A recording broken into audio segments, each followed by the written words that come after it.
नमस्कार सर्वांना. श्री स्वामी समर्थ. दिगंबरा दिगंबरा श्रीपाद वल्लभ दिगंबरा. तुमचं सगळ्यांचं आपल्या स्वामी सहित सेवा या चॅनलमध्ये स्वागत आहे. एक विनंती आहे की प्लीज आपल्या चॅनलला सबस्क्राईब करा, म्हणजे सगळे नवीन व्हिडिओज तुम्हाला पाहायला मिळतील. बघा, उद्या आहे शुक्रवार आणि मौनी अमावस्या आणि दर्श अमावस्या. तर मौनी अमावस्याला पितृदोष निवारणासाठी मी व्हिडिओ टाकलेला आहे, तो तुम्ही नक्की बघा. आता या अमावस्येला मी जसं तुम्हाला मागच्या व्हिडिओमध्ये सांगितलेलं होतं, तर 3 महायोग तयार होणार आहे. सर्वार्थ सिद्धी योग आहे, महोदय योग आहे. तर या योगावर लक्ष्मी प्राप्तीचा आपण एक उपाय करायचा आहे. तर तुम्हाला शुक्रवारी संध्याकाळी घरी एक दिवा लावायचा आहे, तो म्हणजे चौमुखी दिवा. हा दिवा तुम्ही जर दर अमावस्येला घरी लावलात तरी तुमच्या घरातील अलक्ष्मी, नेगेटिव्हिटी, कटकट, वाईट शक्ती ही निघून जाते आणि तुमच्या घरी माता लक्ष्मीचा वास हा कायम असतो. पैशाची चणचण तुम्हाला भासणार नाही, हे लक्षात ठेवा. जसं आपण सगळे स्वामी भक्त कापूर होम करतो दर अमावस्येला, तसं दर अमावस्येला तुम्ही हा उपाय करायचा आहे. तर तुम्हाला हा उपाय तुमच्या घराच्या ईशान्य कोपऱ्यात करायचा आहे.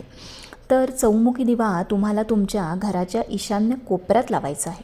ईशान्य कोपरा म्हणजे जनरली आपलं जिथं देवघर असतं किंवा आपण जिथे आपले देव बसवतो, तो म्हणजे पूर्व आणि उत्तर दिशेचा जो कोपरा आहे तो ईशान्य कोपरा असं म्हणतात. ह्या दिशेला ईश्वर स्थान किंवा परमेश्वर स्थान किंवा देवदेवतांचा वास असणारी दिशा असंही म्हटलं जातं.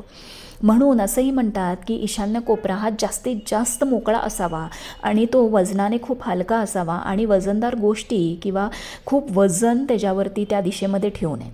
तर हा उपाय तुम्हाला शुक्रवारी संध्याकाळी दिवे लावून झाल्यानंतर तुम्हाला तुमचा ईशान्य कोपरा जो आहे तो स्वच्छ धुवून आणि पुसून घ्यायचा आहे, झाडून घ्यायचा आहे आणि तुम्हाला एक चौमुखी दिवा तयार करायचा आहे.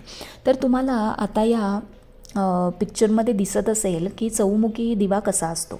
तर चौमुखी दिवा तुम्हाला घेऊन त्यात समईची लांब वात जी असते ती घालायची आहे. पण एकच वात समईची लांब वात घालू नका, 2 वाती अशा घालायला पाहिजे, म्हणजे प्रत्येक दिशेला तुम्ही 2 समईच्या वाती या ठेवल्या पाहिजे. तर तुम्हाला या चौमुखी दिव्यामध्ये वात घालायची आहे. त्यानंतर शुद्ध तुपाचा चालेल किंवा तुम्ही तिळाचं तेल घेतलं तरीही चालेल. त्यात एक लवंग घालायची आहे आणि एक पिवळी कवडी घालायची आहे. लवंग, कवडी, शुद्ध गाईचं तूप हे माता लक्ष्मीला खेचून आणण्यासाठी खूप मदत करतात. ह्या तिच्या प्रिय गोष्टी आहेत. सो तुम्हाला हा दिवा ईशान्य कोपऱ्यामध्ये प्रज्वलित करायचा आहे आणि प्रार्थना करायची आहे की हे माता लक्ष्मी, आमच्या घरातील अलक्ष्मी जाऊन अखंड आणि स्थिर लक्ष्मीचा वास असू दे. घरातील नेगेटिव्हिटी दूर होऊन पॉझिटिव्हिटी येऊन दे आणि कायम घरात सुख शांती नांदून दे. तुम्ही लक्ष्मी गायत्री मंत्र, विष्णू गायत्री मंत्र, नवार्णव मंत्र, कमलात्मक मंत्र आणि श्री सूक्तमचं सुद्धा पठण करू शकता. आता दुसऱ्या दिवशी तुम्हाला जर तुम्ही कणकेचा दिवा तयार केला असेल तर फक्त हळद आणि कणिक घालून तयार करा, मीठ घालू नका.